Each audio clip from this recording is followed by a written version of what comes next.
to another edition of Burton Ballers. Hot day today, so I'm sleeveless. Yeah. Okay, guys. Some bad news regarding the Havertz front. You know, we're not going to want to hear it. Just roll the clip. Yeah, I know. It's not good. Not good, guys. Not good. Yeah, so I'll let the Leverkusen manager explain. Ja, ich kann euch mitteilen, dass Kai Havertz nächstes Jahr bei Heracles Almelo spielt.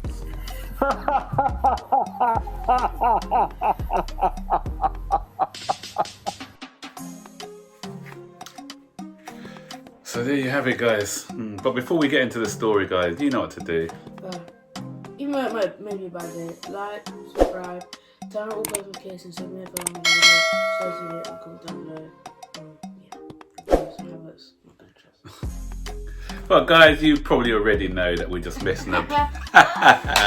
And you probably got it from the clip as well, from the laughter of the manager. Obviously, Peter Bosz, the manager of... Is he the boss? He's the boss, the boss of... the boss, he's the boss of Leverkusen. He's probably getting fed up of all these questions about Havertz, when's he joining Chelsea? So he's decided to play a little trick and link him to the Dutch club. Imagine it under Heracles.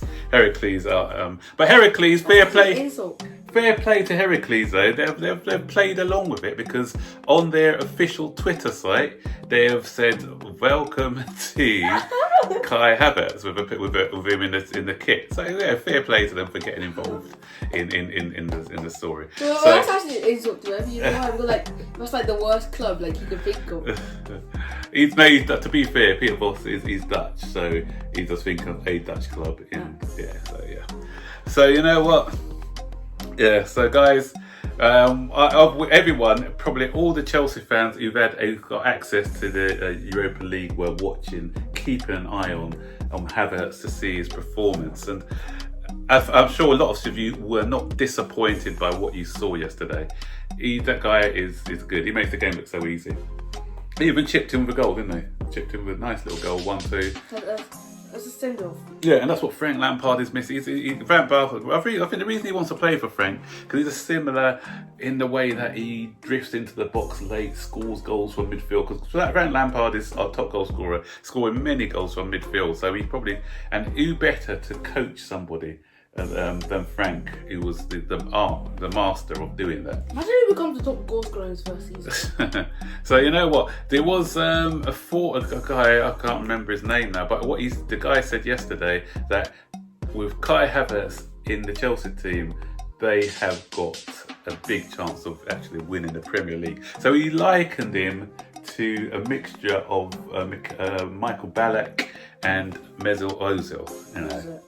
Mesut Ozil. So yeah, but I'm looking at comparisons. I'm seeing a lot of Ballack really. Just was height, and Ballack used to play for Leverkusen at one stage. I look at more Zinedine Zidane. He's got that languid style that Ozil has, so I can see why a lot of people.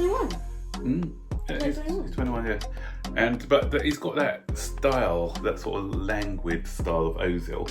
So you know, sometimes Ozil gets kind of misunderstood because people are saying that he's a bit lazy and everything else. But I still think if Ozil has some good players around him, he'll be a good player. But you know, with Arsenal, it's quite hard to, you know. But this guy is graceful on the ball. He's so good. He's kind of laid back in his style. So when he comes to Chelsea, eventually does come to Chelsea, people don't see him, label him as a lazy footballer like some people have done with Ozil. But he just sees the game. He's got a great reading of the game. And as I said, because the game comes easy for him, he just makes everything just look so smooth. So I can't wait till he comes. I'm so excited. Man, the new era is coming to Chelsea. Yeah, it's coming, guys. It's coming. So sorry if we played that little prank and some people thought that it was genuine, but you know, sometimes you just have to, you know. I don't want the heart rates to go up, guys. Yeah. So with the match finished 2-1, as you know, to Inter. Cheers, Lukaku. Lukaku done us a favour, and Conte. So well done, boys, for getting them knocked out. So now we can. Two ex-Chelsea people. Yeah, They're that's it. probably just Yeah. ages.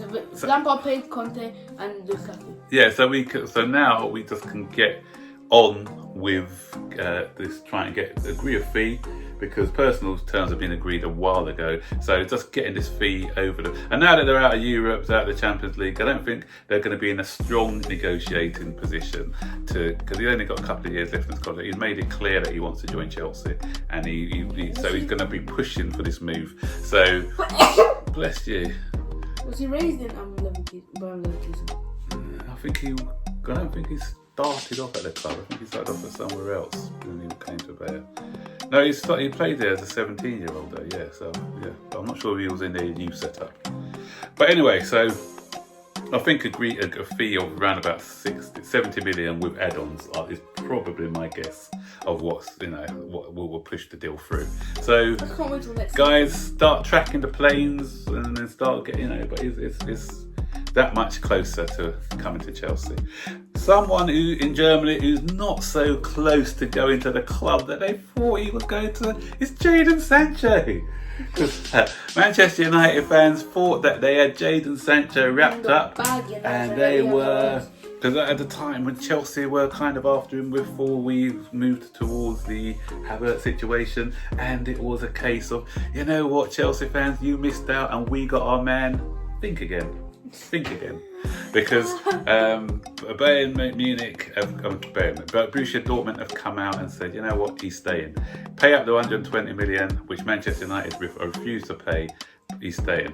But you know what? Sancho's very overpriced. He's a really good player. But yeah, especially with the coronavirus and everything else. I don't blame Dortmund. Yeah, of course, exactly. And they also revealed that he signed an extension to his contract last season, bringing him up to 3 or 4 years, I think it is. So they've got some negotiation room. But we're laughing now, but I'm not getting gassed until the end of the window, because you know what? Manchester United are like, they're kind of desperate. Anyone who pays 80 million for Maguire must be desperate. So I could see them maybe rocking up a few days before the deadline and saying, okay, then we'll pay the 120 million. That's just a waste. Yeah, so You can get someone else as good. So I think that, especially if they start the season badly, they'll start to get desperate and pay the money. So October is after we start the season. Yeah, exactly. Yeah. So we'll. Is it usually to October? No, it's because of it's usually at the end of August, but because obviously the league is starting a bit later. So. So yeah, I said I'm not going to I'm not going to tease too many United fans until after the window. But at the moment, it's looking unlikely that he's going to join. Two other bits of Chelsea news involving, with Heracles, the Dutch team. Let's go back to their Eredivisie, and there's two players that Chelsea have been closely linked with. Unana, according to some Dutch publications, says that a fee between 25 and 30 million has been agreed with Chelsea. But we've been hearing about fees agreed and everything else before. We've got there's lots of speculation. So, but I'm reporting what I'm hearing, and that's what I'm hearing. Unana I like as a goalkeeper, so I wouldn't be too, sad if we get him. I'm going to go on to another goalkeeper in a minute, Zane. And the other guy, Tagliafico, we've been linked with him on and off through this transfer window. And was it the Daily Mail yesterday, or the Sky Sports reported this as an exclusive? Really? We've been linked with this guy for a while now, that Chelsea are looking at him as an alternative to Ben Chilwell, because Chelsea and Leicester are miles apart. Tagliafico. Yeah, because we're kind of miles apart in the valuation for Ben Chilwell. See what his name is, Rice. Yeah, so that's Uncle Ben. Yeah, Tagliafico is one. Yeah, great defensive, not as good going forward, but he's a good all-round defender, and at 27 can give experience to our young lineup. Talking about Declan Rice, Drogba's been playing agent actually for Chelsea. So Declan Rice and his good friend Mason Mount have been on holiday at the same holiday resort as Drogba, and so there's pictures of. Do they plan it?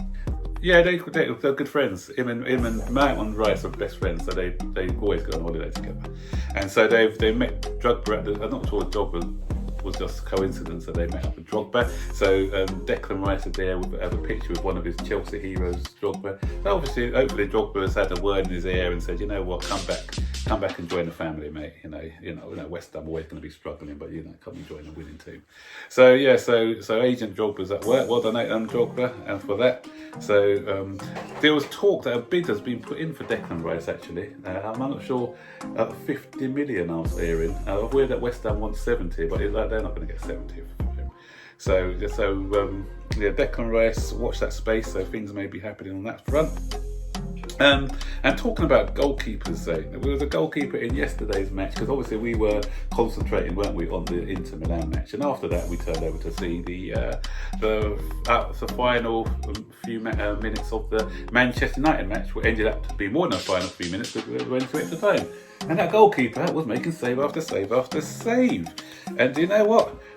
Carl-Johan Jonsson, apparently a startling fact, Zane, he's made 24% of the saves in that one game, then Kepa's made all saves. That is insane. Crazy. And so when people talk about, oh, the defence ain't great, Manchester United were walking through the defence. But when you've got a goalkeeper who can save you, if the defence have let you down, then that's what the goalkeeper's job is to do, to try and save your team. But he's a last resort. Exactly, but Kepa wasn't doing that last season. So some people, I know tongue in cheek, said sign him up. Yeah, so that's how desperate people are. So anyone would do, anyone but Kepa, I think, is the mantra at the moment. So just a couple of other bits of news then quickly. Koulibaly, that silly chairman of theirs, he's just asking for 90 million for a 29-year-old. So yeah, good player, good leader and everything, but 90 million, no one's going to pay. Even when you see Manchester City have pulled out of negotiations for him because he's too overpriced, you must know. If Manchester City can't afford him, no one's going to afford him. He's the worst negotiator. Well, Manchester United might go with 90 million because they spent 80 million on Maguire. That's the thing. So Man City have pulled out of that one. And Liverpool, they've signed a left back. So Zimiskas, I think his name is. He's from Olympiacos, the team that knocked Arsenal out. For 13 million. Remember, I did a video the other day where they linked with Jamal Lewis. Jamal Lewis was priced at 20 million, so Liverpool thought he was a bit overpriced, so they've gone in with a cheaper option. So they've Jamal Lewis. So Liverpool are quite a well-run club. I hate to say it, but they are quite a well-run club. They have a value they got the evaluation of a player, and if they don't, if the clubs are adamant that they are not dropping the price, then they just move on to their next target. So finally, that just leaves me to say, Zane, I hope that's what Chelsea are doing, setting deadlines of players, and because, like, for instance, we don't want to miss out, for instance, on a Tagliafico or a regular or Teles or something, because we're waiting for Chilwell, and then we're waiting for Chilwell to see whether Leicester will budge their evaluation, and then we end up getting who's the worst left back in? I don't even know. Yeah, end up sticking with Alonso and the other guy because we've run out of time to get there. So I think we should set ourselves a deadline of when we want to move on to the next player, because we don't want to leave it too late. So I see that that's what Liverpool's done. They've just quickly moved on. Said no, we don't want him. Who's their chairman? It's the Fenway brothers or whatever the American guys. Wait, there are two. The group, it's an American group who look after them. But yeah, I should say their transfer policy over the last few years has been quite good. Do you try and make a little joke? Yeah. What's that? It's Pulisic in what? The group. Because he's American. That's a bit stereotyping, Zane. He's only American footballer, I know. Yeah. Anyway, let's wrap things up. It's getting late. So don't forget, guys, to do what? Like the video, subscribe to this channel, turn on all post notifications to notify when I make a video, share this video and comment down below. Okay, guys. Yeah. Or Havertz. Alright, take care, and we'll see you later. Bye.